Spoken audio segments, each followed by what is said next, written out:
Hi, folks. Today we have a special gentleman by the name of Sean Croxton.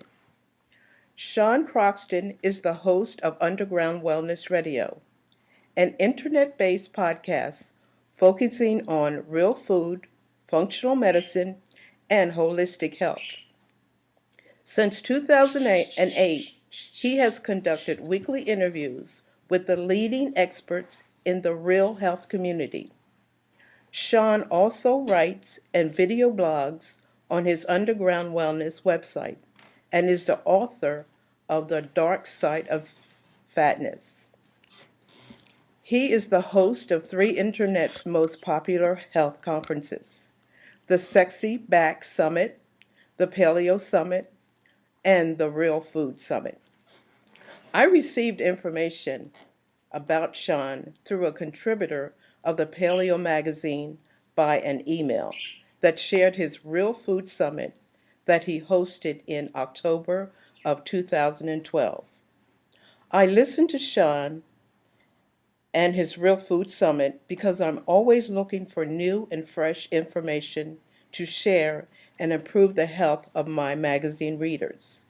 As I listened to Sean and his stellar presenters, this took me to a higher level of learning about real food.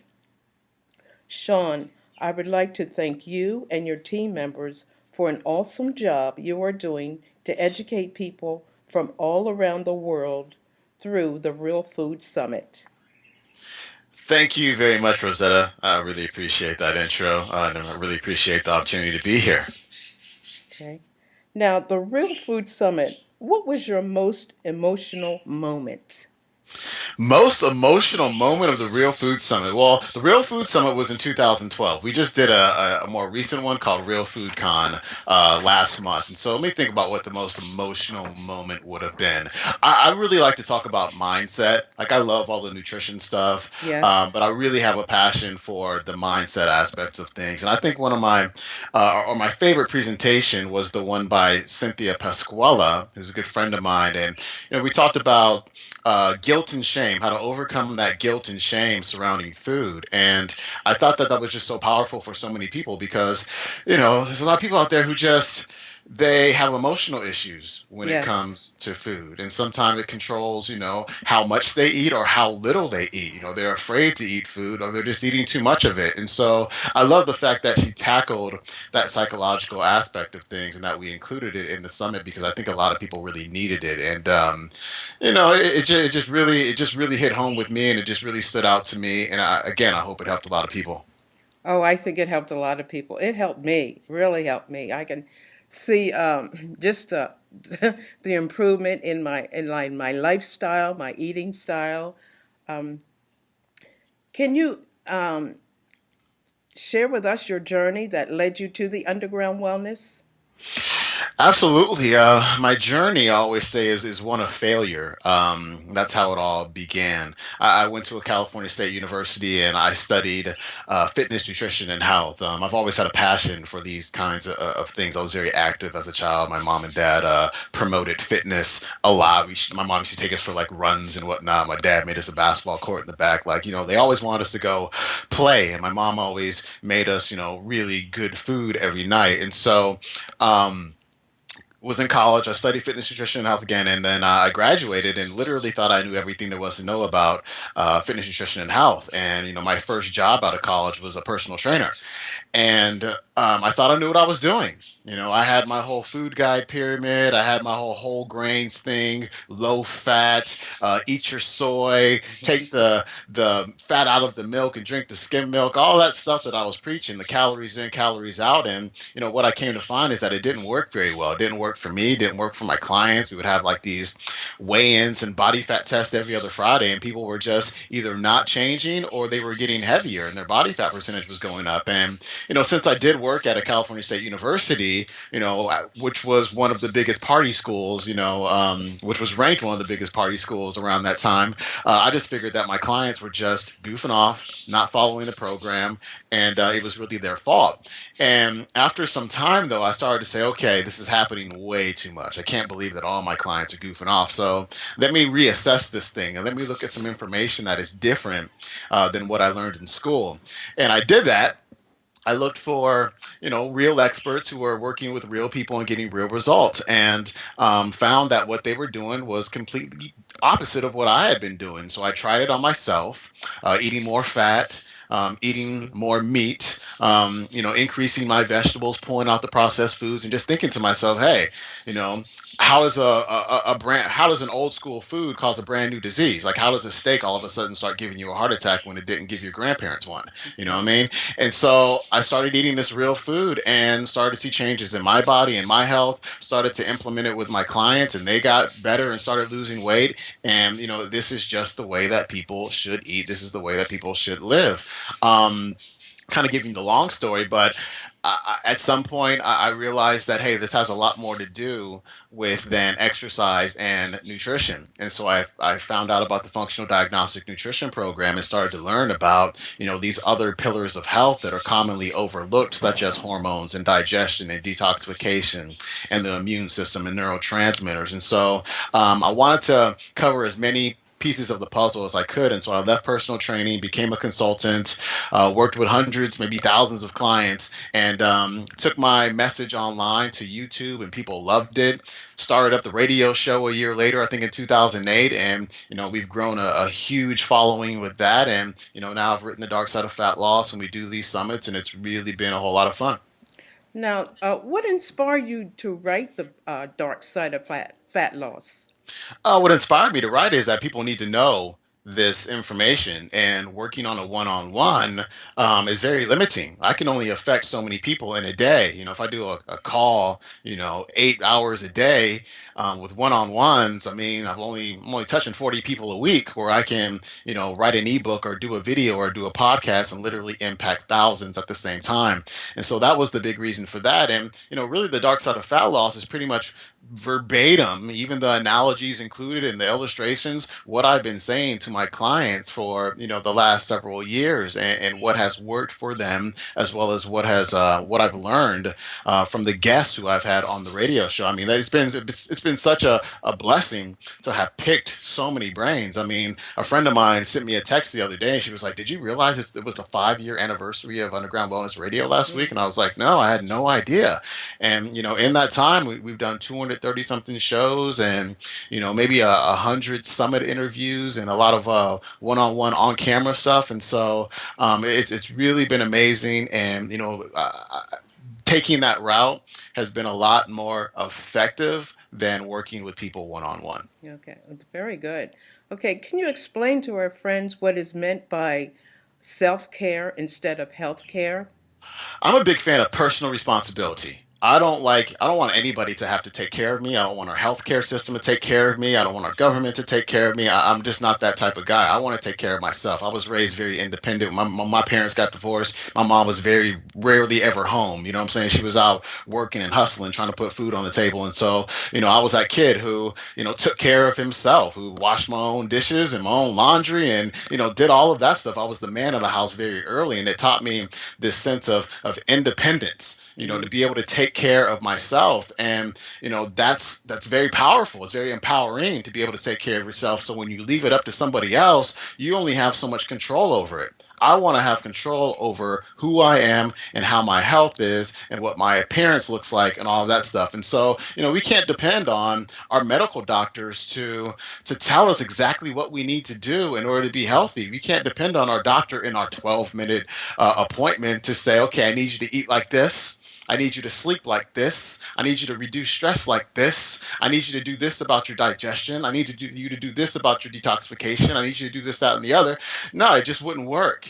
And the thing is, these days, even if a doctor did do that, I mean, very small percentage of people will actually follow those directions, unfortunately, because we just want other people to take care of us for some reason, and that's just not the way to go. And obviously, it's not working. So, self care is really important to me because you're just taking responsibility for your health. I mean, if you look at this whole healthcare thing that's going on, I try to stay out of politics as much as I can, but you know the healthcare thing that we've got going on just gives more power to the prescription drug companies, because there's going to be more people going through the healthcare system, which means more people are going to be on pharmaceutical drugs. And these pharmaceutical drugs that are being given out to us, the markup on these things is It ridiculous. is Like ridiculous. these pills cost like pennies to make, but they sell them for $300. Let me get a sip That's of water real fast. Got me worked up. And that's amazing. So we talk about the expense of insurance, stop looking at it that way and start looking at the expense of the markup that they're putting on these drugs and these medical devices. I was watching Bill Maher the other day. Not that that shows my political affiliation. I will keep that to myself. But he was talking about some prosthetic limb or something that costs like $30 to make, but they sell it for like $3,000. wow. That's the problem right there. I should say it's Yes. a huge part of the problem. That, as well as people not wanting to take the time to learn to eat real food. Yes. Taking the time to back off and stop keeping up with the Joneses all the time, and trying to work yourself into the grave and say, okay, let me take a step back and actually go to bed on time. Go to bed on time. Let Yep. me reduce my stress. Like, let me live better. I mean, that's what the dark side of fat loss is really all about. It's just about living a good life. Living.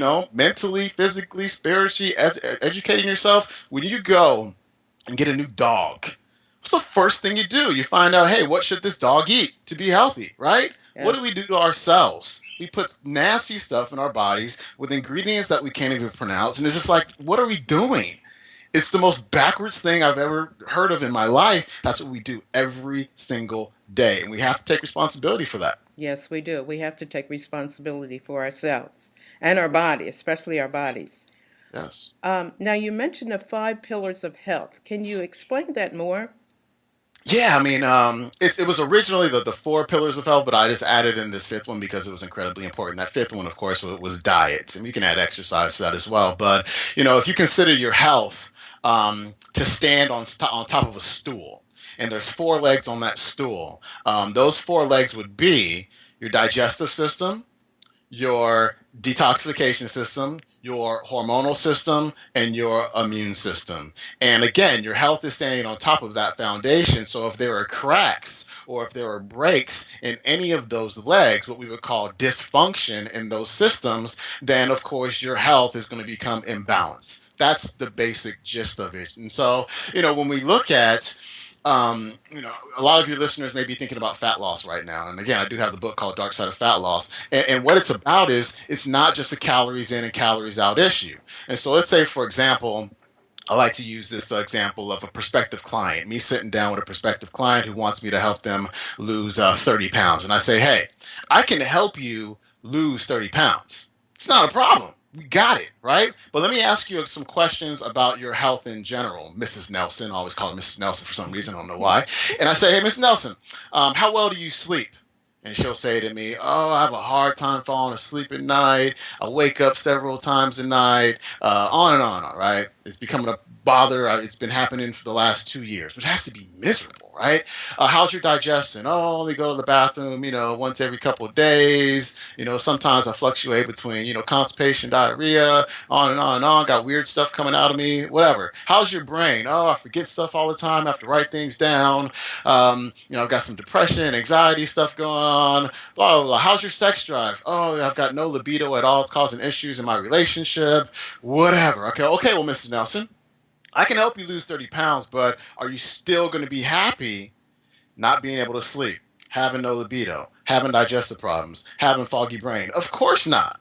And that's why the point of the book that I put together is, you don't lose fat to get healthy, you get healthy to lose fat, because being overweight is a symptom of imbalance in your body that goes far beyond caloric balance. Too many Yes, calories you took in, yes, whatever, yes. whatever, right? So, for I can get a client who says, okay, Sean, I've been trying to lose weight since the Reagan administration. Okay, so let's look at your digestion. What's going on with that? Oh, she's got parasites. She's had parasites since she went to freaking Thailand 10 years ago, right? Which Mm-hmm. is a major stressor on the body as well as on the Right, hormonal that's system. correct, yes. And so there's just stressor going on within, tapping on or beating down the hormonal system. Let me look at your hormones. Oh, your adrenals are tapped out. Your cortisol is really low. That's why your energy is low all day, which is why you're sucking down coffee and 5 hour energy all day, right? To keep your energy up so you can exercise and do what you've got to do.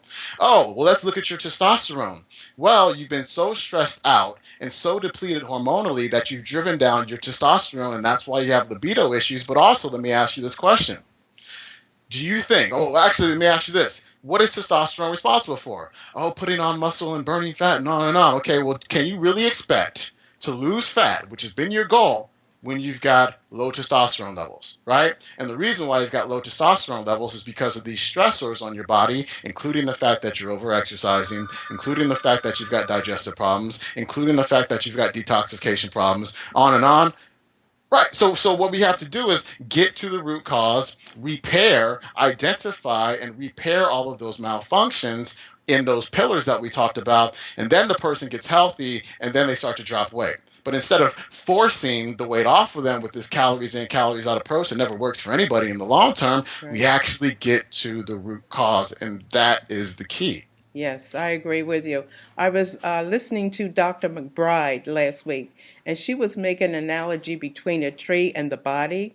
And she stated that the tree cannot be healthy if the roots are not healthy, and the body cannot be healthy if the gut is not healthy. I thought that was an awesome statement. Yeah, Awesome. that's Yes. that's that's real. Here's one thing people need to think about, and I've talked about this in other interviews, so I hope I'm not being redundant when people are listening. But the thyroid, like everybody knows, thyroid is like the metabolic control center. Can you hear me well right now? Yes, I can. Yes. Okay. I'm looking at my volume bar for some reason, just keeps on dropping really low. But the thyroid is that metabolic control center. It keeps that fire burning with your metabolism. Well, if you've got a leaky gut, if you've got, a bunch of holes poked in your gut, we'll say, and, all this stuff that shouldn't be getting into your bloodstream is getting there. You're basically Yes. toxifying your body. Toxifying. All that, Yep. all that stuff has to go through the liver to get filtered. Well, 60% of your thyroid hormone is activated in your liver. So if your liver is backed up because you've got detox or digestive problems, then you're not going to have the proper conversion of that thyroid hormone. Thus, you're going to be suppressing your metabolism. Also, 20% of that conversion happens in the gut. So it happens with the proper balance of good to bad bacteria within the intestine. And so if that's out of balance, you are going to be knocking down your metabolism. So again, we have to start looking at these basic systems, learning how to identify this stuff, clearing it up, and then you'll lose fat. Yes, I agree with you 100%. You know your stuff, Mr. Sean. Thank you very much, Rosetta. Yeah.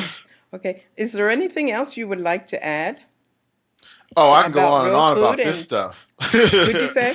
I said I can go on and on about this Yeah, stuff I know. But all I, yes. day. Well, you know what? Let me do this one real quick. Um, our bodies are really smart. We're really just like cavemen and cavewomen. With technology is really what we are. Yes. And when you think about it this way, I mean, there used to be, summertime, springtime was time when there was a lot of food, and then that was followed by a time then when there wasn't a lot of food, so the body had to like preserve. Basically, less food was coming in, so the body was like, okay, I'm going to live off of these fat stores, and so this person can get through, this winter famine. And so here's what we do, right? We To lose weight, when we tell people to lose weight, we say, hey, take in less calories. So when you take in less calories, first of all, your body says, okay, this individual's taking in less calories, so we should probably slow down the metabolism. because this person is very likely going through a famine. That's what the hardwiring of the brain says. It's famine time. Less calories coming Yes. in. Yes. Let's preserve stuff. Let's live off of these fat stores, right? Now, if we go back to caveman time, what caveman or cave woman goes jogging during a famine? That wouldn't make any sense, right? But Right. that's exactly what we do to encourage people to lose fat. It makes no sense. It suppresses the metabolism. And I'm not sure if anybody noticed, but when you get done doing an hour on the treadmill, you're friggin' hungry and you want to go home and eat everything in the refrigerator, but you push it down because of this willpower thing. Willpower will kick your butt over time. That's why 2 weeks into it, you can't stop eating because your body is just, it's got this compensatory mechanism in it. It says, hey, we're going through this famine, but you know what? There's all this food around. You're trying not to eat it. What is wrong with you? Right? You're And right. so it's so backwards. You do not go jogging during a famine. You have to feed your body, get the nutrients in there, keep everything running, keep the metabolism up, but you just have to eat the right foods that create the physiology in your body that is conducive for fat loss. Unfortunately, people are still stuck. They're still stuck. Like I was talking to my mom, like my mom listens to my stuff, she reads my stuff, she loves it. And I was at home a few months ago, and she was like, "Sean, do you have any like low fat cooking books that you can send me?" And I'm going, "Are you Oh. serious, mom? For real? Have you not listened to a word I've said in the Tell last mom to seven give me a years?" call. Seriously, it's like really, and so it blew me away. But this, I mean, it's so etched into our psyches. Like we should avoid fat, but when we Yes. avoid fat, we end up eating lots of sugar and carbohydrates, Hmm. right? And so Yes. sugar and carbohydrates and all these carbohydrate foods, not all of them, because there are good carbs out there, of course, but the vast majority of them, the processed one especially, they crank up our blood sugar, they turn up our insulin levels. They create insulin resistance. And whenever you've got a lot of insulin floating around, your ability to burn fat is shut down. So I don't care how many calories you're taking in. If all those calories are from carbohydrates, you're still not creating the environment in your body conducive for fat loss. You want to eat more fat. You want to eat more protein. You want to eat just good quality carbohydrates. You want to, as I say, you want to jerf. You want to JERF, just eat real food, not complicated, and figure out what works right for you because we're all a little bit different. Yes, very good. Well, I know we learned a lot today. We learned about mindset fitness and self care compared to health care and the five pillars of health and how to improve our gut and to become a healthy and happy person. And Sean, I just want to thank you for all the invaluable information that you have given us today. I would like to say, where can our readers contact you if they want to learn more about you and your book? We're done already? I can Oh, keep going, oh, you girl. can keep going? Okay. It's cool. I'm in the zone today. Um, Okay. They can learn more about me at undergroundwellness.com, facebook.com/undergroundwellness. Get the first chapter of my ebook, The Dark Side of Fat Loss, at freedarksidechapter.com. Oh, we just put up some holiday recipe stuff as well over at uwthanksgiving.com. You get a free recipe guide for your Thanksgiving or your Christmas or, whichever holiday dinner you've got going on.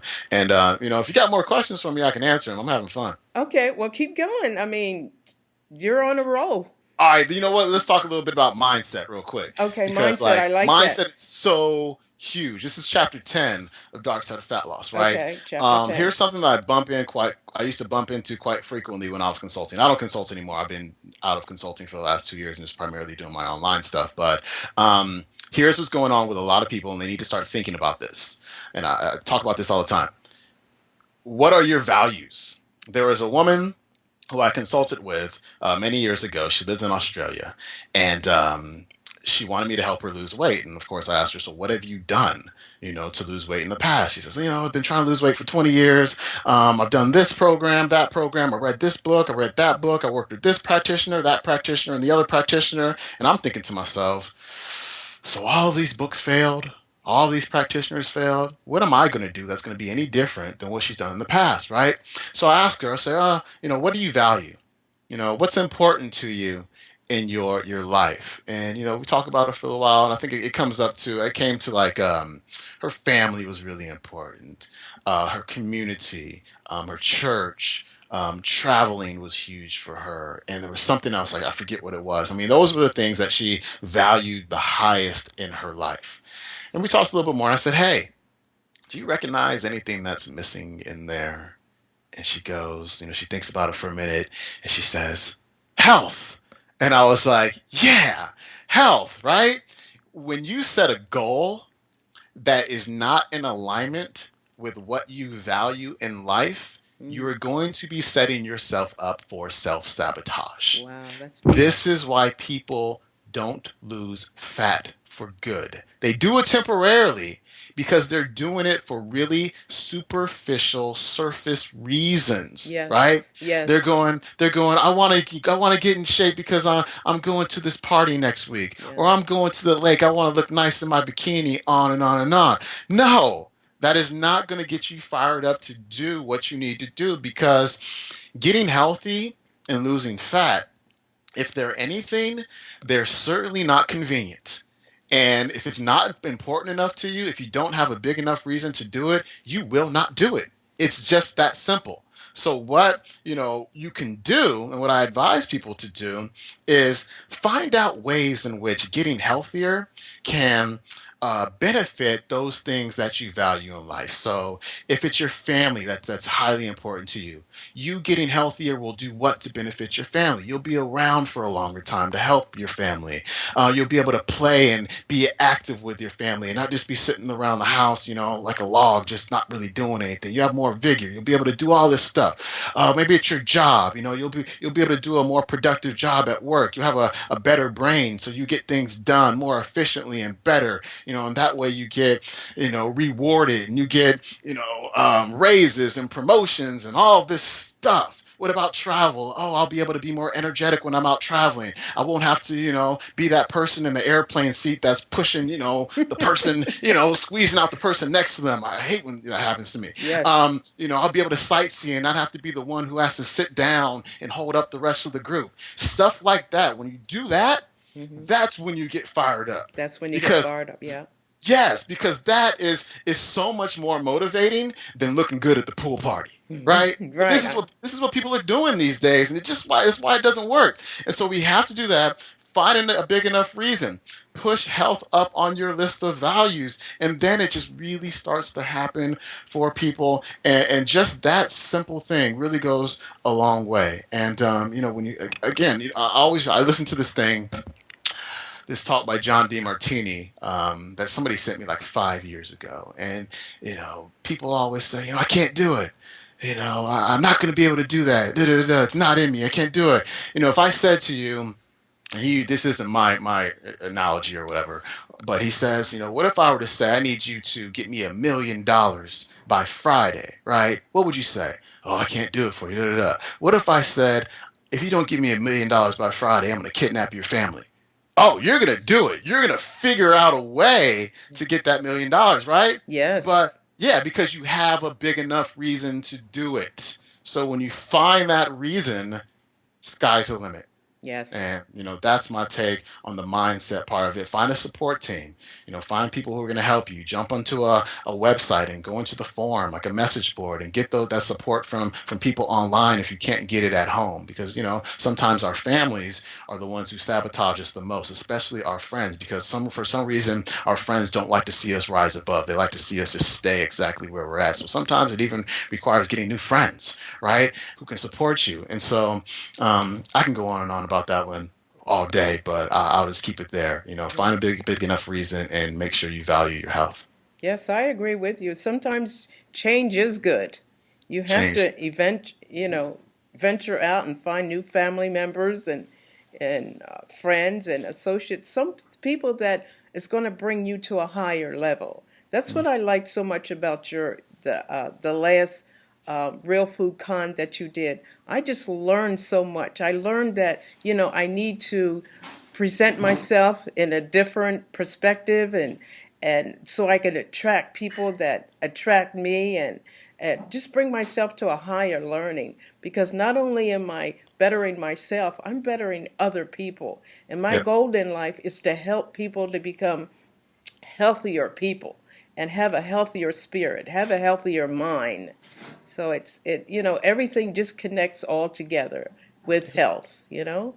Yeah, it's what I call elevating your environment. Yes, You know, elevating our you're environment. that Yes. you're the average of the five people you spend the most time with. Yes, And I heard you sometimes say that. Yes. you got to look at those five people sometimes and say, hmm, Mm, maybe I don't need to like completely rid myself of these people, but I do need to go find other people to spend more time with. And yes, that's true. sometimes those people don't really need to be people. They can just be authors. They can be books. They can be, mentors or mentorship programs and whatnot. But I Yes. think that's been a huge factor in my success online is I get to surround myself with all of these really cool people, and it just takes my game to another level, and it motivates me. When I Yes. was hanging out with broke people, I was broke. Yeah.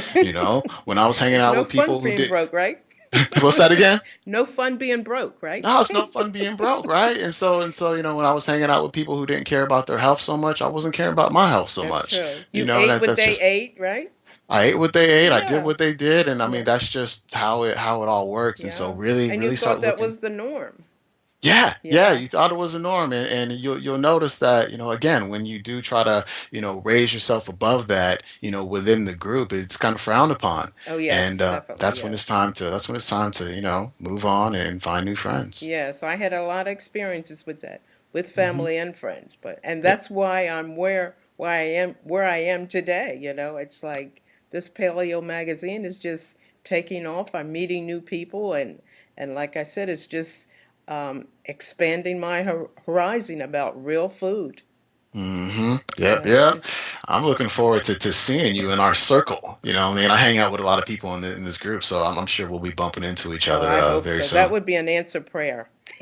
It'll be fun. Yeah. So yeah. So, hmm. Well, you have really been a beacon of light to me, and I appreciate all the information that you have shared and I know you're on a mission to take people to a new level of learning about real food. So you're just an awesome person. Thank you so much. I, You're I really welcome. appreciate it, Rosetta, and I appreciate this opportunity, I should say, to spread this message and to speak with your listeners. And yeah, you have happy holidays. Happy holidays to you.